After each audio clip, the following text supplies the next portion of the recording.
Tudo bem, pessoal? Sejam bem-vindos ao meu canal mais uma vez. Já vou pedir para você, deixa seu like, se inscreva no canal antes que você veja o vídeo todo e de repente se arrependa lá pela metade. Então já deixa o like, já deixa a inscrição aqui, que é para ajudar o canal a crescer e mais pessoas serem atingidas aí por esses vídeos, tá bom?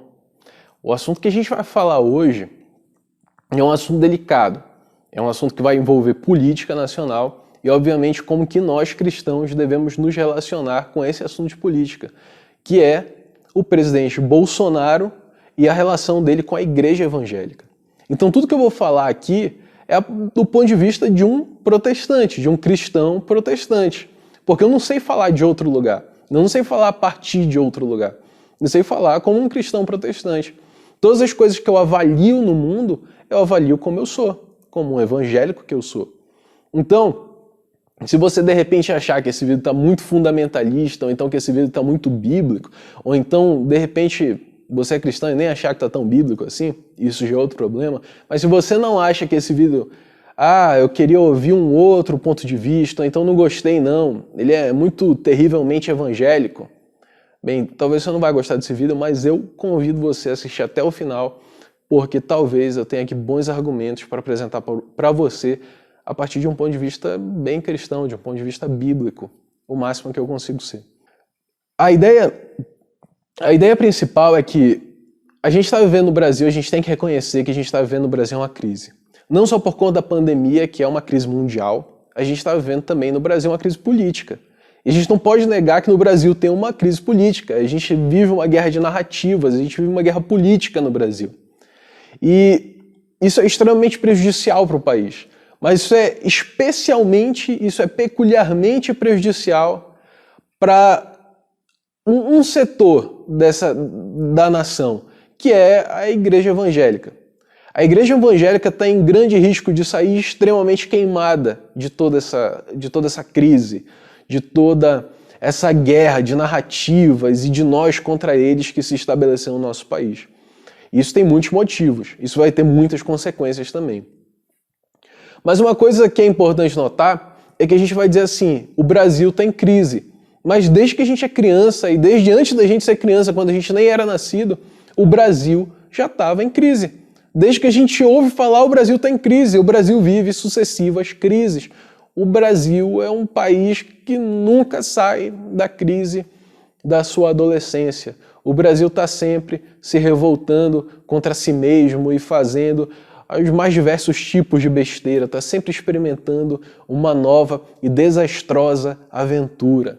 Essa tem sido a nossa história, essa tem sido a nossa infeliz história em geral, com alguns pontos de felicidade aqui e ali, mas uma história bastante infeliz. Olhando bem para isso, a gente tem que ver que não só o nosso país tem ansiado por um messias político, nós tivemos então vários pretensos messias políticos que colocariam o país nos trilhos de uma prosperidade e de uma riqueza e de uma alegria profunda e contínua da qual o nosso país não sairia jamais. Mas isso nunca acontece. A gente teve essa promessa a partir desde Jânio Quadros, a gente teve com Collor, a gente teve com Lula e agora mais recentemente a gente teve com Jair Messias Bolsonaro. O problema todo e a situação toda ela é bastante interessante quando a gente vê que surge um cara com todo um discurso anti-PT, anticorrupção, ele consegue identificar uma massa gigante no Brasil de mais de 60 milhões de pessoas que são os evangélicos, e ele pensa, por que não me alinhar a eles? É uma massa carente de um político, porque nunca surgiu no Brasil um político que de fato fosse evangélico e representasse os valores do evangelicalismo brasileiro, né? E todo mundo ansiava por um presidente que fosse mais próximo, pelo menos, da nossa agenda de costumes. Muita gente esperava por isso. Muita gente não se enganou com o presidente Bolsonaro, mas muita gente se enganou e continua enganada com ele. E isso é um problema bem sério, porque isso é um problema muito mais sério para a igreja do que se imagina. Isso é um problema muito mais sério de notar que nós, na verdade, estamos sendo manipulados por alguém que chega ao poder e chegou ao poder de fato. E o maior problema é quando nós continuamos dando o apoio que nós não deveríamos ter dado nem desde o início. Ainda que boas coisas em alguns sentidos, possam ter surgido da derrubada do PT nas últimas eleições e da derrota do PT nas últimas eleições, que chegou ao segundo turno com chances de ganhar.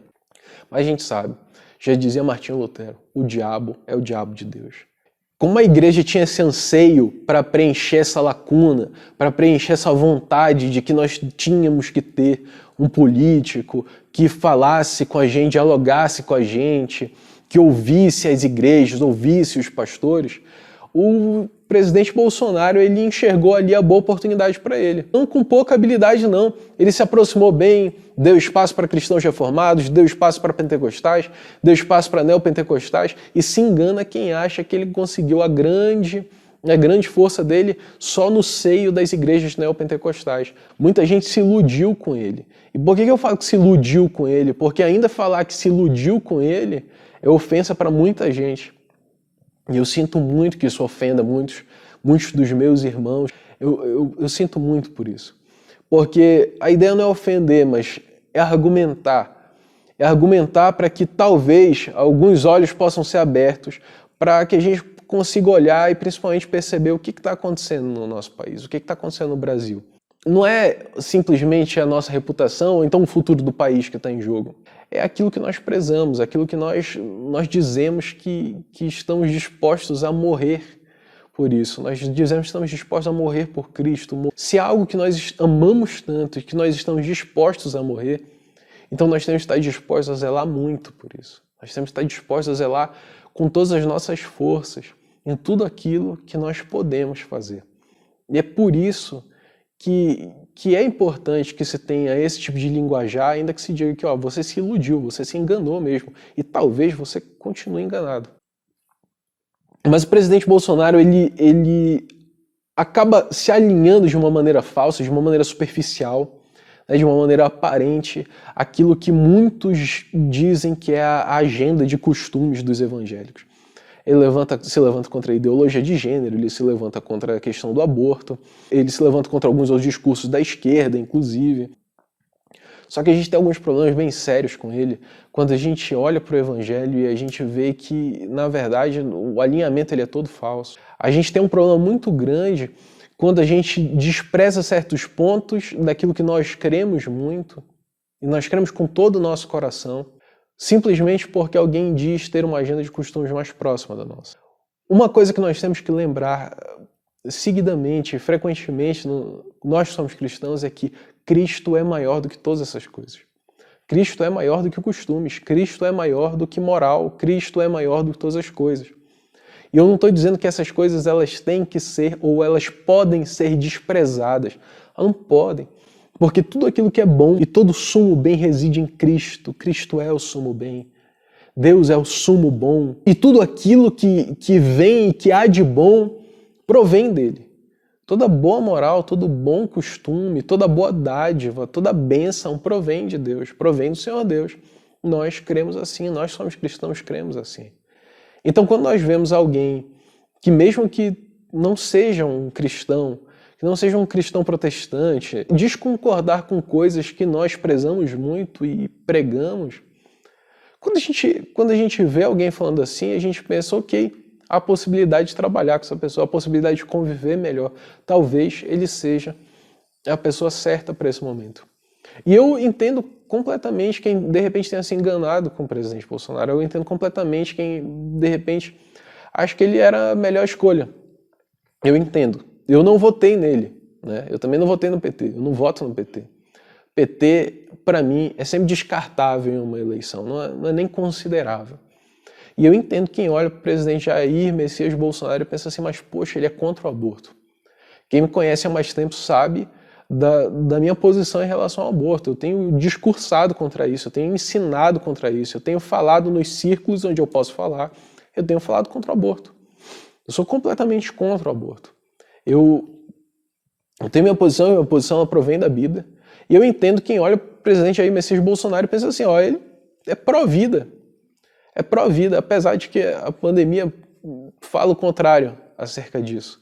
Mas então, a gente tem alguns pontos que eles realmente vão contra o nosso Senhor Jesus. E é por isso que eu falo que Jesus é maior do que tudo. É muito complicado, por exemplo, quando a gente olha para um presidente da República, um candidato a presidente da República, que se batiza para agradar seu eleitorado. Ele não se batiza porque ele se converteu. Ele se batiza para agradar um povo que vai votar nele. Você se batizou para ganhar votos. Isso é chacota. Isso é como cuspir no rosto de Cristo. É você olhar para o batismo, para a ordenança do batismo. É você olhar para aquilo que para nós é tão caro, é tão precioso, e saber que alguém está usando aquilo simplesmente para chegar ao poder, simplesmente para conseguir a cadeira da presidência da República. Não porque creu em Cristo, mas porque brincou com Cristo, brincou de aceitá-lo. Você pode dizer, mas ele não entendeu, ele é assim mesmo. Mas isso importa. Isso importa para nós que somos cristãos. Quando o nosso Cristo é ofendido dessa maneira, quando nós olhamos para alguém que está fazendo isso simplesmente para ganhar votos. E se você disser, mas ele não tinha quem o ensinasse, ele se cercou de pastores evangélicos. Ninguém chamou atenção para isso. Ninguém falou com ele claramente, disse, presidente, ou então Jair, você realmente está recebendo Jesus como seu Senhor e Salvador? Você está disposto a mudar de vida? Você está disposto a seguir o que a Bíblia nos ensina? Ninguém chegou e falou isso com ele. E nós olhamos para isso, e nós olhamos para essa situação e falamos, ele é assim mesmo, ele é um tiozão do churrasco. A gente ainda pode dar esse voto de ignorância a ele. A gente ainda pode dar essa desculpa de ignorância a nós mesmos, que aceitamos que isso seja feito. É aceitável que alguém profane uma ordenança como o batismo a fim de ter poder? Isso é uma pergunta que eu faço para nós que somos evangélicos. Isso é certo? Você aceitaria qualquer outro membro da igreja que fizesse esse tipo de coisa? Você aceitaria qualquer pessoa que fizesse esse tipo de coisa? Você daria a essa pessoa um voto de confiança? Uma pessoa que engana os outros só para ser aceito, engana os outros a ponto de se batizar de mentira, só para ser aceito. Provavelmente você não daria um voto de confiança nem para essa pessoa trabalhar para você, ou trabalhar com você. Talvez você não daria um voto de amizade a essa pessoa, mas você acha que uma pessoa que faz isso com a igreja cristã, com a noiva de Cristo, com o próprio Jesus, você acha que essa pessoa é digna de ser presidente da República? Você acha que ele está muito alinhado, porque olha aí, até se batizou. Nunca na história do Brasil um presidente se batizou lá no Rio Jordão. Esse é argumento. Olhando para hoje, para como ele lidera a nação, como ele fala, um dos distintivos de nós que somos cristãos é que nós falamos de maneira diferente. Nós temos um linguajar, inclusive, que nos distingue, nós somos instados pelas Escrituras a sermos mansos, porém firmes. Nós somos instados a sermos amorosos, ainda que façamos oposição àqueles que são contrários às Escrituras. Ainda que muitas vezes os nossos vocabulários e os nossos discursos sejam duros contra aqueles que se levantam contra o cristianismo. Ainda assim é algo que nos distingue. Você olha para o caminhar do presidente da República, você vê que ele não, de maneira nenhuma, se converteu. Não há sinais de conversão, não há sinais de arrependimento. Pelo contrário, há sinais de mais endurecimento no coração dele. Quando você vê um presidente da República que se comporta como ele se comporta durante a pandemia, você tem que se perguntar 2 vezes se de fato esse é o presidente cristão que você acha que você elegeu, que você acha que você votou. Você tem que pensar muito bem se esse é o tipo de pessoa com a qual você gostaria de conviver. Você tem que pensar muito bem se você fez certo quando você votou nele. E eu entendo que talvez você tenha votado nele porque não tinha tentado para nenhuma dessas coisas, ou porque tinha algumas pautas que para vocês eram caras. Mas para nós, somos cristãos, há uma pauta que é muito mais cara do que todas. A causa de Cristo. A causa de Cristo é maior. Nós entendemos que é possível que você tenha uma outra religião e você seja uma pessoa correta. Nós entendemos que é possível que nós tenhamos um bom presidente que não seja um evangélico. Mas o problema é quando esse cara finge ser evangélico para chegar ao poder e enganar todo mundo. Isso é imoral, isso é pecaminoso, isso é esdrúxulo. Isso é nojento. Mas não só isso. Fosse o batismo, já era grave o suficiente. Quantas vezes nós vimos a profanação da ceia do Senhor, que é a memória do sacrifício de Cristo na cruz, que é ali, quando nós comemos daquele pão, que é o corpo de Cristo, nós dizemos, nós somos desse corpo. Quando nós tomamos do cálice e lembramos que aquele sangue foi derramado em nosso favor e que a cruz de Cristo é a justiça de Deus a nosso favor, para nós isso é um memorial de que Cristo nos salvou e nós estamos nele e Ele está em nós, que nós permanecemos nele e Ele em nós. Quando nós vimos alguém fazer a ceia do Senhor e celebrar a ceia do Senhor só para ganhar pontos com seu eleitorado, a gente está sendo manipulado e a gente nem percebeu. E ainda assim, querem nos dizer que nós devemos deixar de ser manipulados e devemos deixar de ser massa de manobra, quando na verdade nós estamos sendo voluntariamente. Nós estamos sendo enganados e queremos ser enganados. Nós estamos gostando de sermos enganados porque nós achamos que, bem, pelo menos ele protege os evangélicos, pelo menos ele dá força para as igrejas, né? Pelo menos ele é um presidente cristão, ele cita versículos. E a gente acha que isso é bonito. Citar versículos, ele cita versículos. Mas a gente acha que isso é aceitável. A gente acha que é aceitável alguém profanar o batismo e a ceia do Senhor. Alguém cuspir no rosto de Cristo ainda hoje. Alguém fazer chacota de nós e nos utilizar simplesmente para chegar ao poder e para gente e nos dar um espacinho, talvez um espacinho para que nós pensemos, viu? Finalmente alguém deu espaço para a gente. O que é mais estranho é que não só o número de evangélicos aumentou vertiginosamente no Brasil nas últimas décadas, como a influência dos evangélicos aumentou no governo e o governo melhorou. Não melhorou. A gente tem um problema muito sério com isso.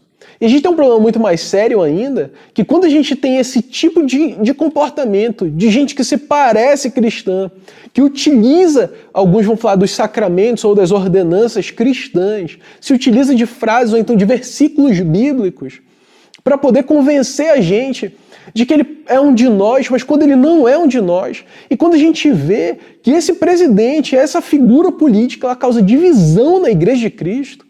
Não há muito tempo eu ouvi falar de uma igreja histórica que se dividiu por questões políticas, questões de máscara. Quando nós vemos isso, eu só consigo lembrar do que está escrito em Romanos 16, 17 e 18, que diz assim: rogo-vos, irmãos, que noteis bem aqueles que provocam divisões e escândalos, em desacordo com a doutrina que aprendestes. Afastai-vos deles. Porque esses tais não servem a Cristo, nosso Senhor, e sim a seu próprio ventre, e com suaves palavras e lisonjas enganam o coração dos incautos, ou enganam o coração dos mais simples. É isso que eu lembro. E quando eu olho isso daqui, eu só penso nessa figura política que usou da gente para se eleger. Eu obviamente acredito, como nos ordena as Escrituras, que nós devemos orar pelos nossos governantes. Devemos orar pelos nossos governantes para que nós tenhamos vida em paz e tranquila. Devemos orar, inclusive, para que eles se convertam. Mas o que eu não posso é aceitar alguém que entra no seio da igreja, que se instala ali dentro e que ele causa divisões e escândalos no meio da Igreja de Cristo. Vocês vão dizer que a igreja evangélica não está se dividindo no Brasil? A gente está se dividindo cada vez mais por causa de uma figura política.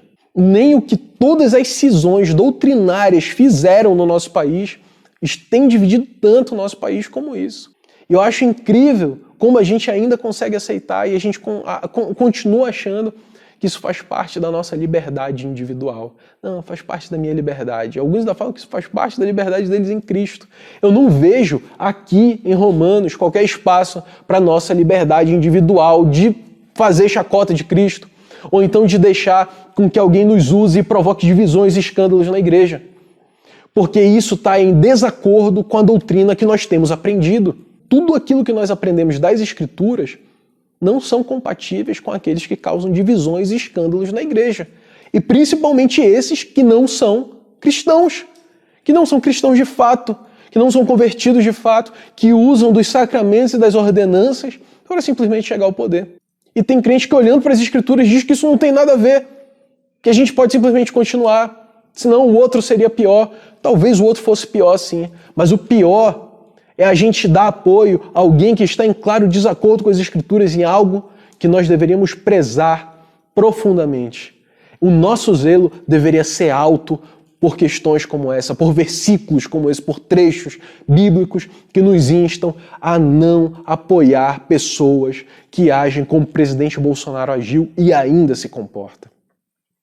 Ele também diz que afastai-vos deles. Não é só para a gente assumir uma posição de neutralidade.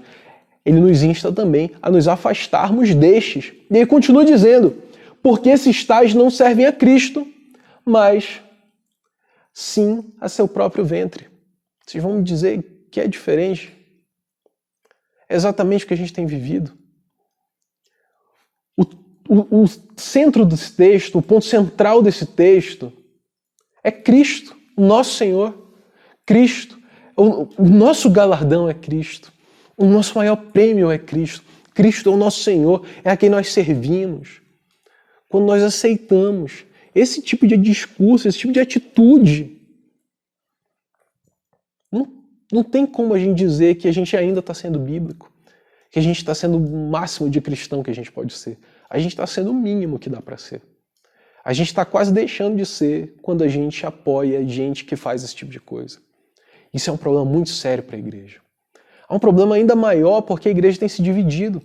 A Bíblia nos alerta muito mais contra aqueles que dividem a igreja, contra aqueles que causam dissensões na igreja, do que contra aqueles que perseguem a igreja de Cristo.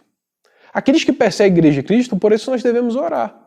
E eu não quero que a gente, então, tenha que escolher por alguém que vai perseguir a igreja de Cristo. De maneira nenhuma.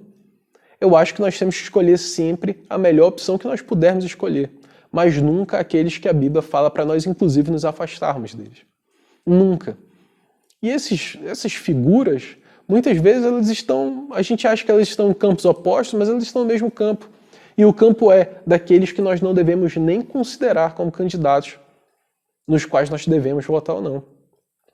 Veja que se a Bíblia fala que eles servem ao seu próprio ventre, com palavras e lisonjas enganam o coração dos mais simples, não tem sido isso que tem acontecido na igreja brasileira. Não tem sido exatamente assim que tem acontecido com a gente. O nosso erro é continuar apoiando alguém que a gente está vendo que está em total desacordo com as Escrituras e achar que ainda assim isso pode ser bom para a gente. Mas me diga uma coisa, se isso não pode ser bom para a causa de Cristo, e não pode ser bom para Cristo, como que isso pode ser bom para a igreja de Cristo? Como que algo é prejudicial, é ofensivo ao nome de Cristo, pode ser algo desejoso pela igreja de Cristo? Não pode, não tem como. Fosse esse apenas o problema, ainda tem o total descaso com o número de mortos tantas e tantas vezes que ele se apresentou em público, dizendo que ele não é coveiro. Ele vai fazer o quê? Vão ficar chorando até quando? Vão ficar de mimimi até quando? Eu não vejo o nosso Senhor Jesus agir dessa maneira. O Senhor Jesus, quando ele vê um seu sendo perdido para a morte, como aconteceu com Lázaro, a quem Jesus ressuscitou. A gente vê em João 11,35 que Jesus chorou. Como que a gente pode esperar de alguém que se diz cristão, como alguns evangélicos dizem, o primeiro presidente cristão do Brasil? Como que a gente pode ver alguém agir assim, um cristão, na presidência da República, numa situação como essa? Ele ia estar desolado pelo número de mortos. Ele ia se apresentar lamentando, fazendo de tudo para salvar as vidas e mostrando empatia com aqueles que perdem os seus entes queridos. A postura cristã, conforme nos ensina também o livro de Romanos, é alegrai-vos com os que se alegram e chorai com os que choram. Nós temos que chorar com os que choram. Temos chorado com os que choram ou temos defendido um presidente que não chora com os que choram? Eu não acho que nós devemos fazer oposição tal a ponto de pedir a cabeça do presidente da República. Nós temos que fazer oposição aos pecados dele e aos erros dele e àquilo que a própria igreja evangélica tem cometido de errado. Esse foi o papel dos profetas antes. E nós temos que cumprir esse papel também. Quando políticos e governantes cometiam graves pecados, quando eles cometiam graves casos de corrupção, os profetas se levantavam e condenavam. Nós temos que fazer o mesmo. Nós não podemos nos calar só porque ele é alguém que talvez tenha algumas pautas mais alinhadas com as nossas. Isso não é cristão. Por fim, se fazer campanha com dinheiro público é corrupção, eu acho que a gente vai encontrar muita dificuldade em explicar recentemente essas motociatas promovidas pelo Brasil. A gente vai encontrar alguns obstáculos bem grandes, porque, obviamente, isso é campanha eleitoral. E nós, como cristãos, nós temos que saber que campanha não se faz com dinheiro público, principalmente se você é o presidente da República. Não faz. Se nós, inclusive, somos contra o fundo eleitoral, imagina esse tipo de coisa acontecendo. Isso é um total absurdo que a gente não pode nem engolir esse tipo de coisa. A gente não pode aceitar esse tipo de coisa. Ainda eu creio muitos e muitos outros argumentos, como, por exemplo, o fato de que alguns cristãos ou alguns líderes cristãos que não concordam em nada entre si, inclusive são oposição entre si, com alguns líderes reformados e homens como Silas Malafaia, que vivem o tempo todo em pé de guerra, como esses homens não dão as mãos por Cristo. E, inclusive, eu acho que entre alguns desses nunca deveria ser dadas as mãos. Eu acho que alguns, inclusive, nós temos que fazer. Eu tenho certeza que nós temos que fazer oposição a esses homens. Homens que deturpam o evangelho, teólogos da prosperidade, toda essa besteirada que tomou conta também do nosso país, nós temos que fazer oposição a esses homens. Mas é muito curioso como esses homens que vivem, líderes de espectros tão diametralmente separados e opostos, como eles dão as mãos para defender o presidente Bolsonaro, inclusive dando vozes uns aos outros para defender um homem, quando, na verdade, pela causa de Cristo, eles estão completamente divididos também. E eu sei que essa pode ser uma questão bem mais complexa, que talvez em outro vídeo a gente deva falar. Mas são coisas que nós temos que prestar atenção e temos que avaliar bem, colocar na balança e pensar, será que a gente está fazendo certo? E a verdade é, a gente não está fazendo certo. Mas ainda há esperança para o nosso país. A gente ainda pode olhar para o que a gente está fazendo errado e deixar de fazer errado. Então o que eu devo fazer? Como que eu devo votar? Essa é uma questão que, com frequência, também a gente encara aqui na igreja. Eu creio que o cristão deve votar de acordo com seus princípios. Ele deve votar de acordo com aquilo que ele crê. Ele não deve votar olhando para dois possíveis candidatos de segundo turno e pensar, esses dois têm mais chance de ganhar, eu vou escolher o menos pior. Talvez o menos pior seja terrível também. Talvez os dois vão acabar com o nosso país. Talvez os dois vão ser um problema muito grande, como está acontecendo. Eu volto a dizer, eu entendo quem votou no presidente Bolsonaro para tirar o PT. Eu entendo quem votou nele. E eu entendo também que o Senhor Deus é soberano sobre todas as coisas, inclusive sobre a história do nosso país. Mas eu sei também que apesar do Senhor ser soberano, e o Senhor é soberano, nós somos responsáveis pelo que nós fazemos. E nós temos que nos arrepender daquilo que nós fazemos de errado. Nós não temos que esperar que o presidente ou outros políticos se arrependam. Nós temos que nos arrepender. Nós temos que criar alternativa ou então procurar uma alternativa mais próxima, de fato, daquilo que nós cremos. Olhar para as Escrituras e passar pelo crivo das Escrituras. É complicado quando a gente tem uma multidão grande mais de pessoas no Brasil que não leem a Bíblia. Cristãos que não leem a Bíblia. Mas o meu incentivo para você e o meu alerta para você é ler as Escrituras. Ore, leia as Escrituras, procure aprender com outros mestres, com pessoas que têm se dedicado a aprender mais, a estudar a teologia, a estudar a Bíblia. Aprenda com eles.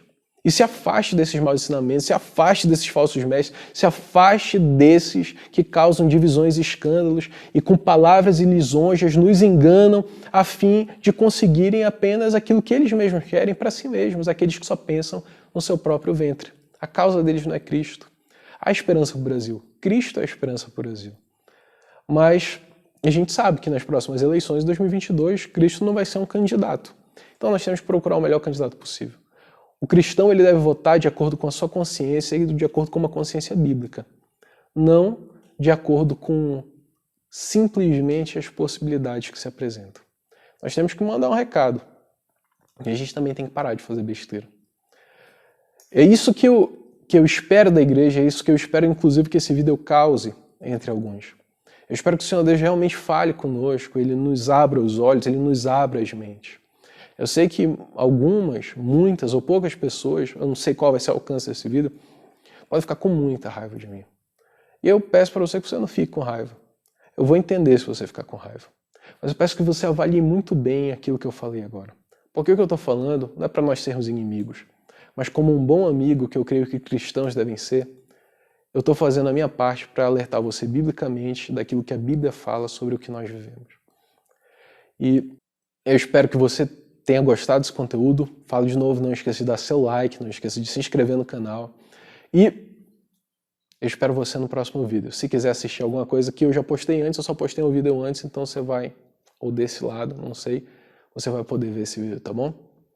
Até a próxima.